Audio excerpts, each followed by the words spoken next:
ओम साईराम मैत्रिणींनो, घे बरारी सखी यूट्यूब चॅनलमध्ये तुमचे सहर्ष स्वागत आहे। हे पहा, आज आपण 4 टक्स ब्लाऊज कसा स्टिच करायचा ते पाहणार आहोत। याचं शोल्डर आपण घेतलेला आहे 5 इंचावरती प्लस अर्धा इंच एक्स्ट्रा आयहुक पट्टीसाठी आणि ह्याचा मुंडा घेतलेला आहे 5.5 इंचावरती। तयार रेडी आपला ब्लाऊज हा 7 इंचावरती फिटिंग येणार आहे। 7 चौक 28 अशा हिशोबाने घेतलेला आहे। हे पहा, आता आपल्याला याची गळ्याची रुंदी आहे ती 2 इंचावरती घ्यायची आहे प्लस अर्धा इंच आयहुक पट्टीचा आला, त्यामुळे आपण 2.5 इंचावरती मार्क केलं। गळ्याची उंची जी आहे ती आपल्याला तयार 6 इंच हवी आहे। आपण अर्धा इंच एक्स्ट्रा शोल्डर फिटिंगसाठी घेतलेला आहे 6.5 इंचावरती। व्यवस्थित असं 6.5 इंचावरती मार्क करायचं। गळ्याची रुंदी खालच्या साईडने आपण 3 इंच घेतलेली आहे, वरच्या बाजूने 2.5 झालेली आहे ती। अशा पद्धतीने त्याला गोल शेप देऊन घेतलेला आहे। प्लस अर्धा इंच आयहुक पट्टीचा आपण मार्जिन ॲड केलेला आहे, त्यामुळे अर्धा इंच वाढलेला आहे। आता ह्याचं सेंटर काढून घ्यायचं आहे। 5 इंच आहे, 2.5 इंच घेतलं। आता आपल्याला टक्स पॉईंट जो घ्यायचा आहे तो 4 इंचावरती। टक्सची उंची जी घ्यायची आहे मधल्या ती 2 इंचावरती घ्यायची आहे। दोन्ही साईडने अर्धा इंच असं मार्क करून घ्यायचं आणि व्यवस्थित असे दोन्ही पॉईंट जोडून घ्यायचे आहेत। जसं खालचा जो क्रॉस पॉईंट आहे सेम त्याच सरळ रेषेमध्ये यायचा आहे आणि वरच्या साईडने मुंड्याच्या साईडने 3 इंचावरती असा हा एक टक्स देऊन घ्यायचा। या साईडने पहा, इकडे 3 इंचावरती करायचा। आयहुक पट्टीचा अर्धा इंच पकडायचा आहे। अशा पद्धतीने 1.5 इंचमध्ये मार्क करून घ्यायचं आहे। ह्याची कटिंग दाखवलेली आहे, त्यामुळे मी आता शॉर्टकटमध्ये तुम्हाला दाखवते। अशा पद्धतीने 1.5 इंच अंतर घेऊन व्यवस्थित असं मार्क करून घ्यायचं आहे। याचं कटिंगचा व्हिडिओ आपल्या चॅनलवरती अपलोड आहे। 28-36 मापाच्या 4 टक्स ब्लाऊजची कटिंग आहे। व्यवस्थित असं दोन्ही बाजूने आपल्याला असं व्यवस्थित मार्क करून छापून घ्यायचं आहे हाताने, म्हणजे दोन्ही बाजूला बरोबर उमटवून येणार आहे। अशा पद्धतीने आता आपण ह्याचा नेक कट करून घेणार आहोत। याची पूर्ण कटिंग दाखवलेली आहे। हा मी तुम्हाला स्टिचिंग करून दाखवत आहे। हे पहा, व्यवस्थित असं आपल्याला आता ह्याचं अस्तर जोडून घ्यायचं आहे। दाखवल्याप्रमाणे व्यवस्थित असं पूर्ण सरळ बाजूला ठेवून व्यवस्थित मेन फॅब्रिक आणि अस्तर एक वेळा जोडून घ्यायचं आहे। हे पहा, अशा पद्धतीने पूर्ण व्यवस्थित चारही बाजू आपल्याला पूर्ण ह्याच्या जोडून घ्यायच्या आहेत। आधी हे 4 टक्स ब्लाऊज आहे। 28 छातीच्या मापाचा 4 टक्स ब्लाऊजची ही स्टिचिंग आहे। याचा कटिंगचा पूर्ण व्हिडिओ आपल्या चॅनलवरती अपलोड आहे। पेपर कटिंग दाखवलेली आहे, डायरेक्ट कपड्यावरती कटिंग करून दाखवलेलं आहे। नक्की एक वेळा जाऊन पहा, तेव्हा तुम्हाला व्यवस्थित लक्षात येणार आहे। आणि याची स्टिचिंगही करून दाखवत आहे। पहा, फ्रंट पार्ट कसा तयार करायचा त्याविषयी या व्हिडिओमध्ये पूर्ण डिटेलमध्ये माहिती आहे। व्हिडिओ पूर्ण पाहत जा मैत्रिणींनो, स्किप न करता। खूप छोट्या मोठ्या टिप्स मी यामध्ये सांगते, तुम्हाला खूप फायद्याच्या आहेत।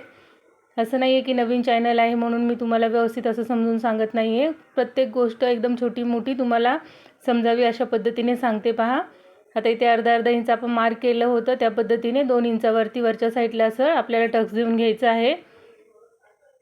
नवीन शिकत असाल तरी एकदम परफेक्ट तुम्हाला हा ब्लाऊज जमणार आहे शिवायला, कटिंग करायला।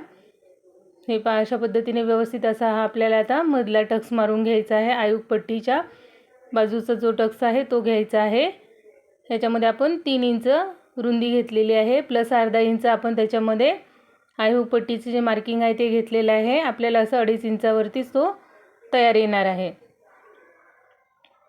मधला टक्स मारून झाला, आयहुक पट्टीच्या साईडचा झाला। आता हा फिटिंगच्या साईडचा जो टक्स आहे तो असा सरळ मारून घ्यायचा आहे। एक किंवा 2 पॉईंट अंतर मध्ये राहील, ह्याच हिशोबाने 2 पॉईंट अंतर राहील अशा हिशोबाने स्टार्ट करायचं आणि 1 पॉईंट अंतर राहील ह्या हिशोबाने त्याला आपल्याला एंड करून घ्यायचा आहे टक्सचा। मधल्या साईडला जेव्हा येतो आपण तिकडे 1च पॉईंट अंतर राहील ह्या हिशोबाने टक्स देऊन घ्यायचा आहे। इथे अर्धा इंच आपण कटिंगमध्ये एक्स्ट्रा घेतलेलं होतं, त्याच पद्धतीने इथे दोन्ही बाजूंनी मिळून अर्धा इंच आपलं कवर व्हायला पाहिजे अशा हिशोबाने घ्यायचं। 2 पॉईंट एवढं अंतर घ्यायचं आणि 1 पॉईंट अंतर येईल अशा हिशोबाने तिरकस असं आपल्याला इथे संपून टाकायचं आहे टक्स। दाखवल्याप्रमाणे व्यवस्थित असे टक्स घ्यायचे। बरोबर जिथून सुरू केला तिथेच येऊन आपल्याला तो सोडून द्यायचा आहे, मध्येच कट करायचं नाही आहे। नंतर नाही आपण असं नाही केलं तर नंतर उसवण्याची शक्यता असते। पहा, हे पहा, अशा पद्धतीने आपले टक्स टाकून झालेले आहेत व्यवस्थित असे। किती सुंदर पफ आलेला आहे पहा।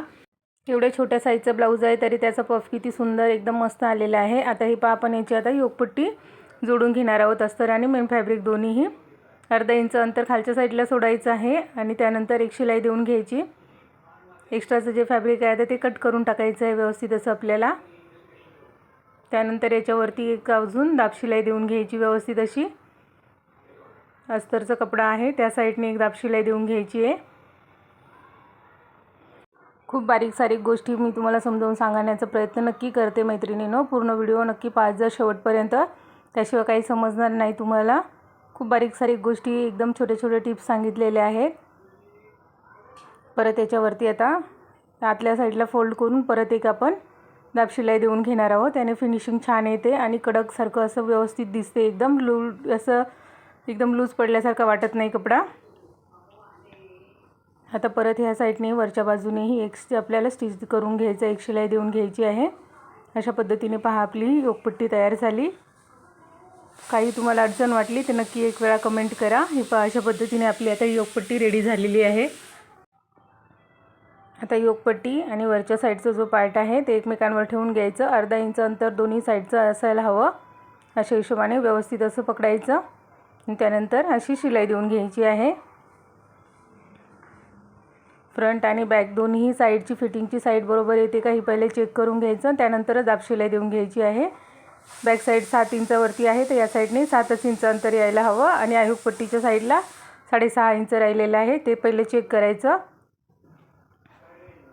त्यानंतरच वरून दाब शिलाई देऊन घ्यायची. कमी जास्त वाटलं तर आतल्या साईडला योकपट्टीच्या परत एक वेळा स्टिच करून घ्यायचं व्यवस्थित. आता हे पहा या साईडला आपण इथे आईची पट्टी बनवणार आहोत. 3 इंच रुंदीची आईपट्टी घेतलेली आहे आणि 1 इंच रुंदीचा आतमध्ये अस्तर घेतलेला आहे. अशा पद्धतीने घेऊन आपण आईहूक पट्टी तयार करत आहोत. आईहूक पट्टी कशी लावायची, किती घ्यायची याविषयी आपल्या चॅनलवरती व्हिडिओ अपलोड आहे. काही कन्फ्युजन असेल तर नक्की जाऊन पहा एक वेळा. हे पहा दाखवल्याप्रमाणे व्यवस्थित असं आपल्याला पट्टी लावून घ्यायची आहे.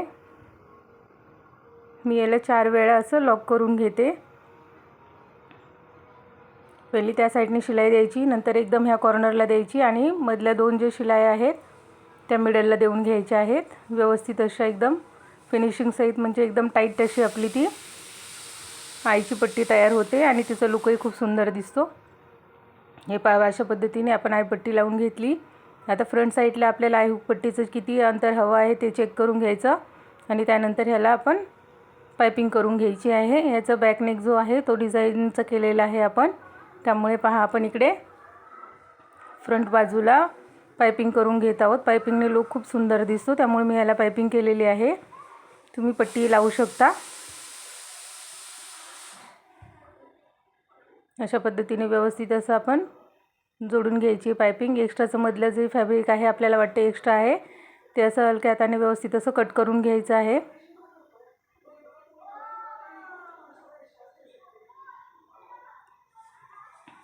त्यानंतर पहा आता ह्याला व्यवस्थित असं आतल्या साईडने दुमडवून पायपिंग करून घ्यायची आहे. बघा मी कसं माझ्या कुठला हात कुठल्या साईडने आहे आणि कुठला कपडा कसं सरळ करते ते एक वेळा नक्की लक्षात घ्या. पायपिंगच्या साईडला पूर्ण आपला जो कट केलेला आतमधला थोडासा कपडा होता तो त्या साईडला यायला हवा. तेव्हाच पायपिंग एकदम ॲक्युरेट मस्त अशी बसते. कडकमध्ये लूज पडत नाही. पायपिंग करण्याची खूप सोपी पद्धत आहे व्यवस्थित अशी.